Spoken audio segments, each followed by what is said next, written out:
ଯଦି ଦଳକୁ ଯଦି ଓଡ଼ିଶାର ହରେଇଥାଅ ସେ ହେଉଛି ବବି ଦାସ ବାଘନୁ ଛେଳି ରାଜା ଚକ୍ରଙ୍କୁ ମୋହରା କରି ବବି ଦାସ ସେଠି ଲକ୍ଷେ ଲକ୍ଷେ କୋଟି ଟଙ୍କା ରୋଜଗାର କରିଛନ୍ତି। ପାଞ୍ଚଟି ଘର ତାଙ୍କର ବନ୍ଧା ପଡ଼ିଥିଲା। କୋଉଠୁ ଏତେ ପଇସା ଆଣିଲେ ସେ ବନ୍ଧା ଘରକୁ ମୁକୁଳେଇଲେ? ଆଜ୍ଞା ଜମିଦାର କୋଉଠୁ ଆପଣ ଥିଲେ? ଏନସି କଲେଜର ଯାହା ନାମରେ ଆଜି ଏନସି କଲେଜ ଅଛି ଯାଜପୁରରେ ତାଙ୍କର ଗୁମାସ୍ତା ଥିଲେ। ନବୀନ ବାବୁଙ୍କୁ ଅନ୍ଧ ପୁଟୁଳି ବାନ୍ଧି ଏମାନେ ଓଡ଼ିଶାର ଶାସନ କ୍ଷମତାକୁ ଉପଭୋଗ କରିବା ପାଇଁ ଓଡ଼ିଶାକୁ ଲୁଣ୍ଠନ କରିବା ପାଇଁ ଏ କାର୍ଯ୍ୟକ୍ରମ କରିଥିଲେ। ତାମିଲ ବାବୁଙ୍କ କଥାରେ ପଡ଼ି ଆପଣ ଓଡ଼ିଶାକୁ ଲୁଣ୍ଠନ କରିଛନ୍ତି। ଇଲେକ୍ସନର ତାଙ୍କ ସମ୍ପତ୍ତି ତାଲିକା ଦେଖାଯାଉ। ବର୍ତ୍ତମାନ 2024ର ସମ୍ପତ୍ତି ତାଲିକା ଦେଖାଯାଉ। କୋଉଠୁ ଆସିଲା ସେ ସମ୍ପତ୍ତି? ଗୋଲ୍ଡେନ ସ୍ପୁନ୍ ଖାଉଥିଲେ ତାହେଲେ 5-5ଟା ଘର ବନ୍ଧା କେମିତି ପଡ଼ିଥିଲା? ଯେଉଁ ପଇସା ରହିଲା ସେ ପଇସା ବବି ଦାସ ଚୋରି କରନ୍ତି ବିଧାୟକମାନଙ୍କର ପଇସା। ଏକଥା ପ୍ରମାଣିତ ଅଛି। ଓଡ଼ିଶାର ପଇସା ଯିବ ଯାଜପୁର କୁସୁମା ପୋଖରୀରେ ଲାଗିବ। କୁସୁମାର ପେରି ଏରିଆ ଡେଭଲପମେଣ୍ଟ କରାଯିବ। ସେ ସଂଗଠନ ସମ୍ପାଦକ ହଉ ହଉ ରାଜ୍ୟରୁ ବିଜୁ ଜନତା ଦଳ ପଳେଇଗଲା। ବବି ଦାସ କେତେ ଗାଡ଼ି ଚଢ଼ୁଛନ୍ତି? 6 କୋଟିର ଗାଡ଼ି, 4 କୋଟିର ଗାଡ଼ି। ଏ ପଇସା କୋଉଠୁ ଆସିଲା? ଓଡ଼ିଶାବାସୀକି ତାର ହିସାବ ଦିଅନ୍ତୁ। ତମେ ଓଡ଼ିଶାବାସୀକି ଲୁଣ୍ଠିଲେ ଜଗନ୍ନାଥ ତମକୁ କେବେ କ୍ଷମା ଦେବେ ନାହିଁ। ବବି ଦାସ ନିଜେ ବିଛାଇଥିବା ଜାଲରେ ନିଜେ ଫସିଗଲେ ବବି ଦାସ।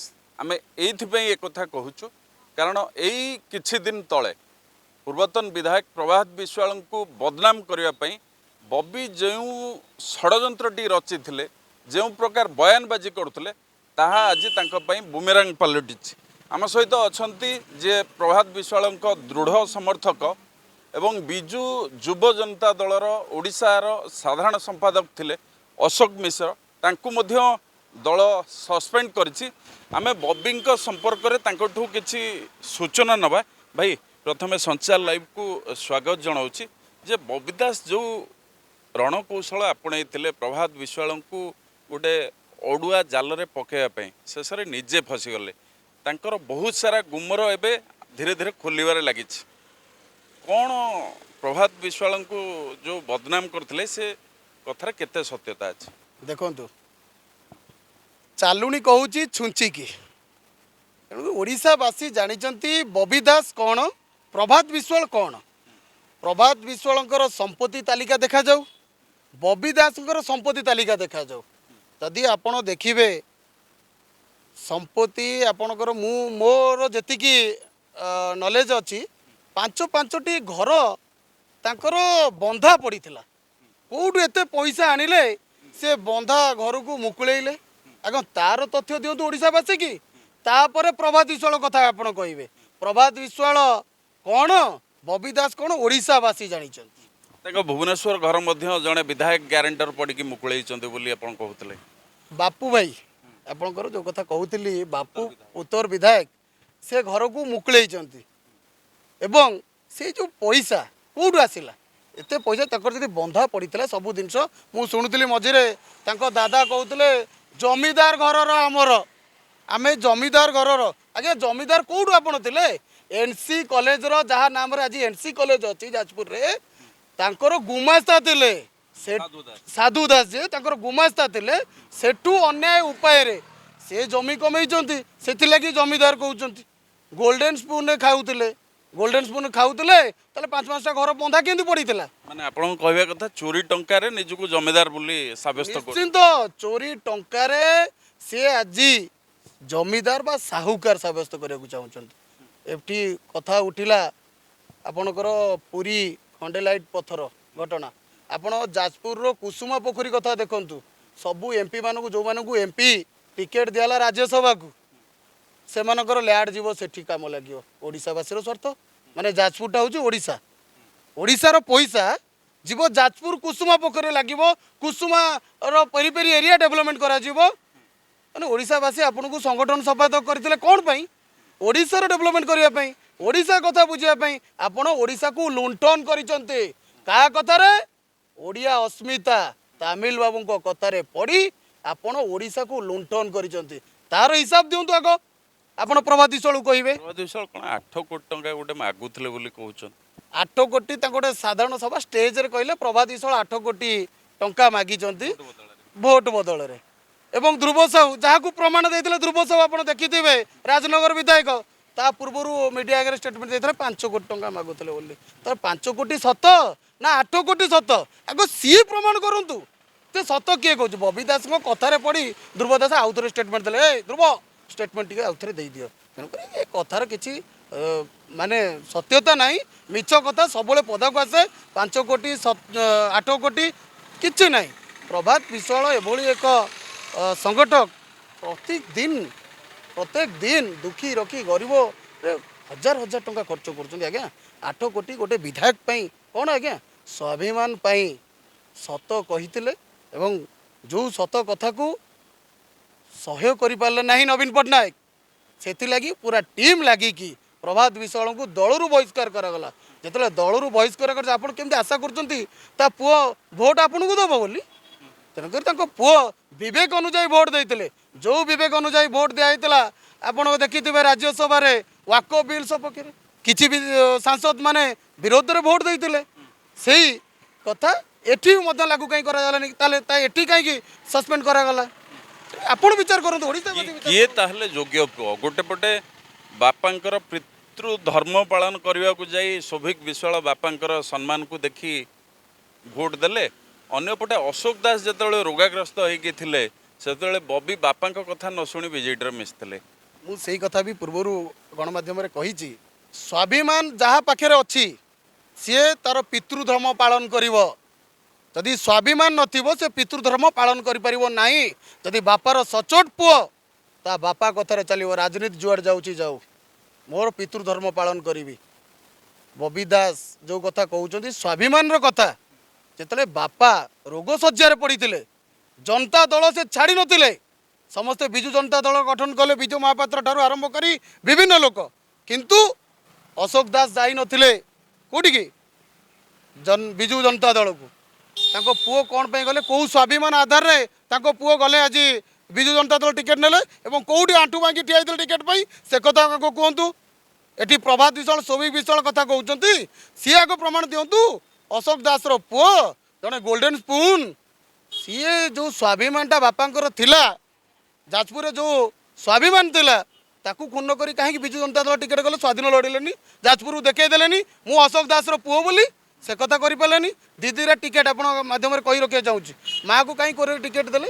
ମାଆକୁ କୋରେରେ ଟିକେଟ୍ କାହିଁ ଏ ବୟସରେ ଦେଲେ? ତାମାନେ ସଂଗଠନ ସମ୍ପାଦକ ଥିଲ, ତୁମେ ଅଖଣ୍ଡ ପାୱାର କ୍ଷମତା ଉପଭୋଗ କରୁଥିଲ। ତୁମେ ଯାହାକୁ ଚାହିଁବ ଟିକେଟ୍ ଦେବ, ଯାହାକୁ ଚାହିଁବ ଟିକେଟ୍ କାଟିଦେବ ଏବଂ ଯାହାକୁ ଟିକେଟ୍ କାଟିବ ତାଠାରୁ କିଛି ପଇସା ନେବ। ଏ କଥା ମଧ୍ୟ ଅଭିଯୋଗ ଉଠିଛି ସେତେବେଳେ ଆମେ ଦଳରେ ଥିଲୁ। କିଛି ଦଲାଲ ମଧ୍ୟ ତାଙ୍କ ସାଙ୍ଗରେ ଥିଲେ। ନିଶ୍ଚିନ୍ତ ସେ ଦଲାଲମାନଙ୍କ ନାଁରେ ବିଭିନ୍ନ ସମ୍ପତ୍ତି କରିଛନ୍ତି ବବି ଦାସ, ତାକୁ ତଦନ୍ତ କରାଯାଉ। କଥା ଉଠିଥିଲା ଜଗତପୁରରେ, ଦେଖନ୍ତୁ କେଡ଼େ ବଡ଼ ବିଲ୍ଡିଂ କରାଯାଇଛି। ଶୋଭେନ ମହାନ୍ତି, ଏଠି ପ୍ରକାଶ ମହାନ୍ତି ଦାସଙ୍କ ଚାରିପଟରେ ଯେଉଁମାନେ ବୁଲୁଛନ୍ତି ତାଙ୍କର କେତେ ସମ୍ପତ୍ତି ଅଛି, ତାଙ୍କର ସମ୍ପତ୍ତି କ'ଣ ଥିଲା ଏବଂ ଏ ସମ୍ପତ୍ତି କେଉଁ ବାଟରେ ବଢ଼େଇଛନ୍ତି ତାକୁ ତଦନ୍ତ କରିବାର ଦରକାର ଅଛି। ଚାଲୁଣି କହିବ ଛୁଞ୍ଚିକି। ଆଚ୍ଛା, ଯିଏ ବାପାର ହେଲାନି ସିଏ ରାଜ୍ୟବାସୀଙ୍କର କେମିତି ହେବ? କେମିତି ନବୀନ ବାବୁ ତାଙ୍କୁ ରାଜ୍ୟ ସାଧାରଣ ସମ୍ପାଦକ କରିଥିଲେ? ହେଲାନି କି ଆପଣ ଦେଖିଲେନି? ଆପଣଙ୍କୁ ସେଇ କଥା ତ ମୁଁ କହି ରଖିଲି ଯେ ବାପାର ହେଲାନି, ସେ ଓଡ଼ିଶାବାସୀ ତାକୁ ଗ୍ରହଣ କଲେନି। ସଂଗଠନ ସମ୍ପାଦକ ହେଲେ, ବିଜୁ ଜନତା ଦଳ ରାଜ୍ୟରୁ ସରକାରରୁ ବାହାରିଗଲା।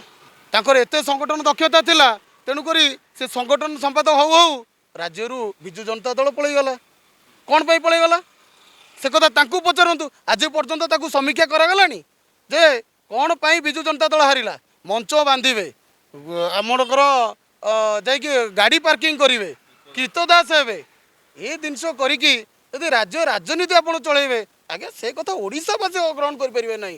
ତାମିଲକୁ ଗ୍ରହଣ କଲେ ନାହିଁ ବୋଲି, ଓଡ଼ିଶା ଅସ୍ମିତାକୁ ଗ୍ରହଣ କଲେ ନାହିଁ ବୋଲି ଆଜି ଆମେ ଏ ଦଶା ଭୋଗିଲୁ। ତଥାପି ବି ସେ ବୁଝୁନାହାନ୍ତି, ଆଜିକା ଡେଟ୍ରେ ସେ ବୁଝୁନାହାନ୍ତି। ଗର୍ବ ଅହଙ୍କାର ତାଙ୍କୁ ଆଜି କେଉଁ ଜାଗାକୁ ନେଇ ସାରିଲାଣି। ବାପାଙ୍କୁ ଅପମାନିତ କରି ମନ ବୁଝିଲାନି, ଶେଷରେ ବୁଢ଼ୀ ମାଆକୁ ବି ଆଣିକି ପରାଜୟର ସ୍ୱାଦ ଚଖେଇକି ଗୋଟେ ଏତେ ବଡ଼ ଅପମାନିତ କରି କେଉଁ ମୁହଁରେ ଏତେ ଗର୍ବ ଅହଙ୍କାର ବାହାରୁଛି ତାଙ୍କର?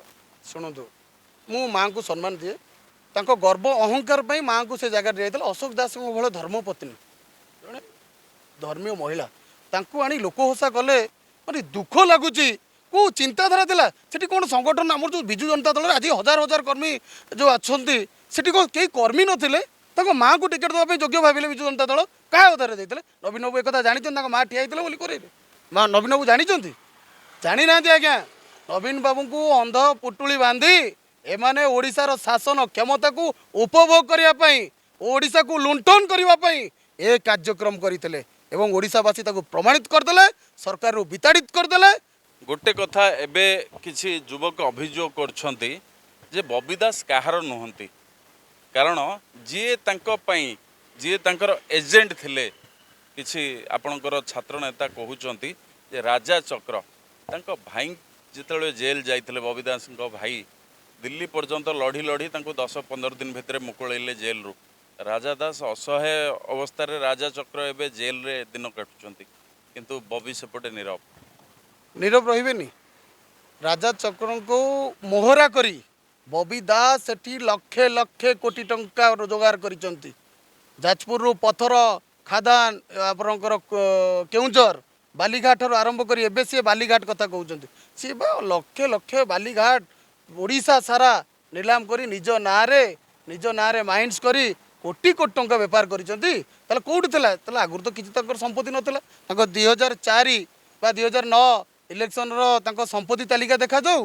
वर्तमान 2024 रो संपत्ति तालिका देखा जाऊ कोउठु आसला से संपत्ति कोउठु बढ़िला ए संपत्ति। प्रभात विशाल गोटे अभियोग से दिन करथिले जो पार्टी रो टंका जाए गाड़ी रे बबी जतल नियंती से बीडारू किछि किछि किछि टंका काढी दियंती एते छोट प्रकृतिर लोक बबी दास सतरे निश्चित एक कथा कहिया कथा नुहे जो पार्टी रो गोटे बीडारू टंका आसला सी बीडारू एमाने किछि किछि सबु बीडारू पैसा कढ़ा जाए पूरा तंकर टीम लगाई दे सबु बीडारू पैसा काढिबो अन्य मानक दिया जिवो जो पैसा रहिला से पैसा बबी दास चोरी करती विधायक मानकर पैसा एक कथा प्रमाणित अच्छी सबु विधायक मानक जदि पचरा जीवो नेता मानक पचरा जीवो सबु बीडारू देखिए पैसा कम थिबो ये डकायत ना चोर ओडिशा को जे लुंठन कला ताको भाषा नाही को भाषा डकायत चोर जदि पैसा बीडारू नेता मानक पई पैसा आसुची पार्टी फंड रु सी चोरी करूचंती डकायत चोर ठर आउ कौन बड़ भाषा अच्छी आप लगे पाले ओडावासी ग्रहण कर जो प्रभात विशाल कहते 4 कोटी 5 कोटी टंकार गाड़ी चढ़ुंट एत टंका आसला कौटू आप कौन सन्देह कर प्रभात विश्वाल गोटे गाड़ी 17 वर्ष धरी चढ़ुंट हजार कथा उठुची जे प्रभात विश्वाल पैसा नहीं गले 15 कोटी टंका नहीं गले तेल प्रभात विश्वाल से 17 गाड़ी 15 वर्ष है चढ़ुंट बबी दास केते गाड़ी चढ़ुंट 6 कोटी गाड़ी 4 कोटी गाड़ी ये पैसा कौटू आसला ओडावासी की तार हिसाब दिंतु सी कौन ए सफेई दौरान जे मु दल को भल पाए नेता जे दल विरुद्ध रे जीवो मु ताकू छाड़बी नाही मु तुमको कहूँ दल विरुद्ध रे प्रथम लोक तमें जाइच आज दल को जदि ओडिशा रे हरई था से हूँ बबी दास कहीं आज मुझे कथा कहूँ जिते आपणकर मन थी विजु जनता दल इलेक्शन पूर्वर बीजेपी सहित मर्च हो गोटे कथा उठी दिल्ली जाइए पांड्यान बाबू एवं बबी बाबू एक कथा देवी मिश्र गणमाध्यम आगे क्लीयर कही पारे ना दिल्ली कहीं स्वतंत्र विमान रे एक कथा ओडिशावासी बुझीगले एमाने बीजेपी सहित मिसिकी सरकार करेंगे तेणुक बीजेपी सहित जब सरकार मिसिकी करेंगे तो बीजेपी लोक कहीं भोट नदेवे तेणुक प्रथम आम कर्मी मानकर मनोबल जदि भांगी थाए प्रथम उदाहरण आपड़ सेठी देली जे बीजेपी सहित एमाने मिसिकी मिलित सरकार करियो बोली आ द्वितीय कथा कही रखुची जो कथा अश्विनी वैष्णव को आपण राज्यसभा को नेले अश्विनी वैष्णव कौ दलर थिले अश्विनी वैष्णव बीजेपी दलर थिले तांकू कहीं आपण दीदी थर कर रेल मंत्री कले एवं सेत्री केते टंका मुख्यमंत्री नहीं तार स्पष्टीकरण दिंतु केते टंका सेतबेले तो मुख्यमंत्री थिले ताले कौ डील करा जायतिला अश्विनी वैष्णव को पठेया तार खुलासा करूँ घोड़ा बेपार किए कर प्रथम बा आरंभ कर दिलीप राय पीरियड रु घोड़ा बेपार दिलीप राय तो से विजु जनता दल से दिलीप राय राज्यसभा केमती जाइए तमें जो कथा करिच आज ओल्टी की भगवान तुमको से ही दंड दौरान तेणु जदि डरबार अच्छी जगन्नाथ को डर जगन्नाथ भरोसा कर तमें ओडिशावासी की लुंटिले जगन्नाथ तुमको केवे क्षमा देवे ना बबी दास आपन को आज कही रखुची अशोक बाबू बबी दास कला कारनामर आउ गोटे उदाहरण एबे राज्यवासी आगे जल जल ही देखा समुद्र में भासुची ब्लैक रोज आउ ये कौन प्रभात विशाल को चोर बोली कहते से निज पूर्व कथा सब भूलीगले कि ब्लैक रोज केस तांकर दुईटी माइंस कंपनी थिला जो माने ब्लैक रोज शिप जो जहाजटा थिला पारादीप रे लोडिंग होउतला ମାଇଣ୍ଡସ୍ ଲୋଡ଼ିଂ ହେଉଥିଲା ଏବଂ ତାକୁ ମଧ୍ୟ ପାରାଦ୍ୱୀପ ଥାନା ସେତେବେଳେ ଅନୁସନ୍ଧାନ କରିକି ଜାଣିଲା ସେ ଜାହାଜର କୁଆଡ଼େ ଖାତା ଖତିଆର ନାହିଁ। ତାହେଲେ ସେ ଜାହାଜ ବୁଡ଼ିଗଲା କେମିତି ଗୋଟେ ରହସ୍ୟଜନକ ବୁଡ଼ିଗଲା ଏବଂ ତାର ତଦନ୍ତ କ'ଣ କେଉଁ ବାଟକୁ ଗଲା ସରକାର ଥିଲାବେଳେ ସେ କଥା ଓଡ଼ିଶାବାସୀ ଜାଣିଛନ୍ତି। ତେଣୁକରି ସିଏ ଯେତେବେଳେ ଅନ୍ୟକୁ ଆଙ୍ଗୁଠି ଦେଖାଉଛନ୍ତି ତାଙ୍କ ଉପରକୁ କେତେ ଆଙ୍ଗୁଠି ଉଠିବ ସେ କଥା ସେ ଭାବି ପାରୁନାହାନ୍ତି। ଆଚ୍ଛା, ଅଶୋକ ଦାସଙ୍କୁ ଯାଜପୁରର ବାଘ କୁହାଯାଏ। ବାଘର ଛୁଆ କ'ଣ ବାଘ ନୁହେଁ? ନା, ମୁଁ ଏବେ ବି କହୁଛି ଅଶୋକ ଦାସ ବାଘ, ବବି ଦାସ ବାଘ ନୁହଁ ଛେଳି। କାହିଁକି କହୁଛି? ବାଘର ଛୁଆ ବାଘ ହେଇଥିଲେ ଓଡ଼ିଶା ଯେତେବେଳେ ସଂଗଠନ ସମ୍ପାଦକ ଦାୟିତ୍ୱ ଦେଲା ସମସ୍ତଙ୍କୁ ଏକଜୁଟ କରି ସମସ୍ତଙ୍କୁ ଏକତ୍ରିତ କରି ବାଘର ରୂପ ଦେଖେଇଥାନ୍ତା। ଛେଳି କ'ଣ କରେ? ଯେତେବେଳେ ବାଘ ଆସିବ ଝୁଣ୍ଡରେ ଦୌଡ଼ିବ। ତେଣୁକରି ବବି ଦାସ ବାଘ ନୁହେଁ, ଅଶୋକ ଦାସ ହେଉଛନ୍ତି ବାଘ।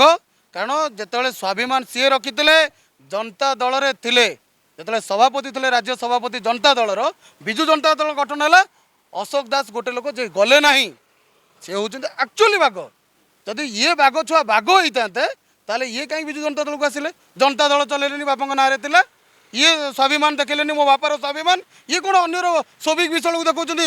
ଯଦି ବାପାର ସ୍ୱାଭିମାନ କଥା କହିବେ, ତାଙ୍କର ନିଜର ସ୍ୱାଭିମାନ ନାହିଁ। ଆପଣ ଶୁଣୁଥିଲେ ଯେ ଅଶୋକ ମିଶ୍ର ଥିଲେ ବିଜୁ ଯୁବ ଜନତା ଦଳର ରାଜ୍ୟ ସାଧାରଣ ସମ୍ପାଦକ, ବବିଙ୍କର ଗୁମର ଖୋଲୁଥିଲେ। ଆଗାମୀ ଦିନରେ ବବି କ'ଣ ପ୍ରତିକ୍ରିୟା ରଖୁଛନ୍ତି, ଇଏ ପ୍ରଶ୍ନର କ'ଣ ଉତ୍ତର ଦେଉଛନ୍ତି ତାହା ଦେଖିବାକୁ ବାକି ରହିଲା। ଭୁବନେଶ୍ୱର ଭିଡ଼ିଓ ଜର୍ଣ୍ଣାଲିଷ୍ଟ ପାର୍କିଂଙ୍କ ସହ ଭରତ ବିନୋଦ ନାୟକ, ସଞ୍ଚାର ଲାଇଭ୍।